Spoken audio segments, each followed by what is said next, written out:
Hello, BookTube, and this is week 18, part 2 of the Future History Project. And it's a short story by Isaac Asimov, a Daniel Oliva and Elijah Bailey story. And it's reprinted in The Complete Robot. And it was published originally in 1972 in Analog Science Fiction Science Fact. And it's called Mirror Image. And as I say, it's a short story. Daniel Oliva is was on a spaceship, and it was coming near Earth, and there was an issue between two mathematicians, each claiming um, the what would you say, the discovery or a new mathematical equation of some sort, and they each say the same thing, but in a mirror image using the opposite person, that you stole from me, and the other one says, no, you stole from me. And it's the same with the robots as well. The robots have the same story in the exact same way. So, and they want to keep this sort of quiet. They're en route to an interplanetary conference, and they want to keep this sort of quiet and sort of solved before anything, blows up. And the captain of the spaceship wants it as well, because it's his reputation on the line also. So Daniel asks the captain to make a hyper jump into near Earth, so he can consult Elijah. So he walks into Elijah's office, and Elijah is happy to see him, but then doesn't quite understand why he's there, and Daniel explains. And so, just through deduction, staying in the office and speaking to the robots again, a questioning regarding the three laws of robotics, which it comes down to, as most of the robot stories do. Elijah figures out who is lying, who is the falsehood, and that sort of saves the day. And again, because it's a mystery, I will not spoil it, and I won't spoil exactly how he does that. But this was written, as I say, in 1972, and the last sort of Elijah Bailey and Daniel Oliva story was 1956. And from readings that I've done around, from I remember, is that he was sort of asked to do a story, another Elijah Bailey and Daniel Oliva story. So he wrote the short story, but people weren't happy with that because they wanted a novel. So later he decided to do a novel, but it did take a number of years, and that's what's next is The Robots of Dawn. And this was published in 1983. So it took him a little over a decade to get around to doing another Daniel Oliva and Elijah Bailey mystery. And that's what this one is. And I'm currently reading it now because that's week 19 and 20. But it's a very short story. It doesn't really add a whole lot to the Future History Project. But it's a fun little story. It's sort of written on the style of other traditional mystery, crime sort of short stories. Especially, I think what I'm thinking of is it Nero Wolfe, who never leaves. He just sits in his office and he collects information and figures out the solution to the crime.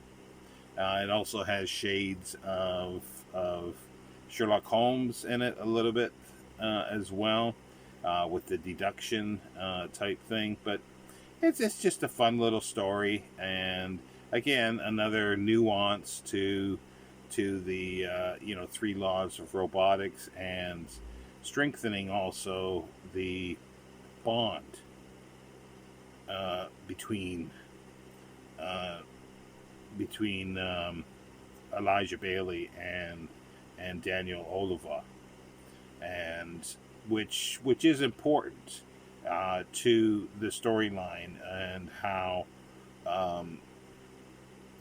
because up to this point, like the first one, Caves of Steel, the spacers, or some of the spacers, were there to try to coerce or somehow get Earth into wanting to explore and settle other worlds. The other spacers don't want this, but all this is sort of because is leading up to that kind of thing. Just the bond, because Elijah Bailey is extremely important in this happening, or eventually happening, and also too by him, every time he is successful in helping the outer worlds, the spacers, it gives credit, street cred, if you want to call it that, to not only him but to Earth, to a certain extent. So it's all a little step towards everything else, and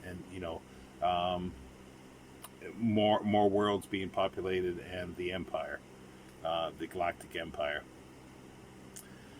which is a little ways off yet in our reading, especially, but we will get there. And next, as I say, is we're actually currently in week 20, 19 and 20.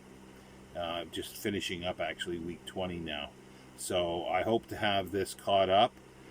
And then next week we will be on to the, I can't reach them here, Robot City. There's 6 short novels like the Robots in Time. There's 6 of those. And then there's another set after that called Robots and Aliens. And then there's 2 other trilogies. But anyway, we will get there. And this one is an important step as well.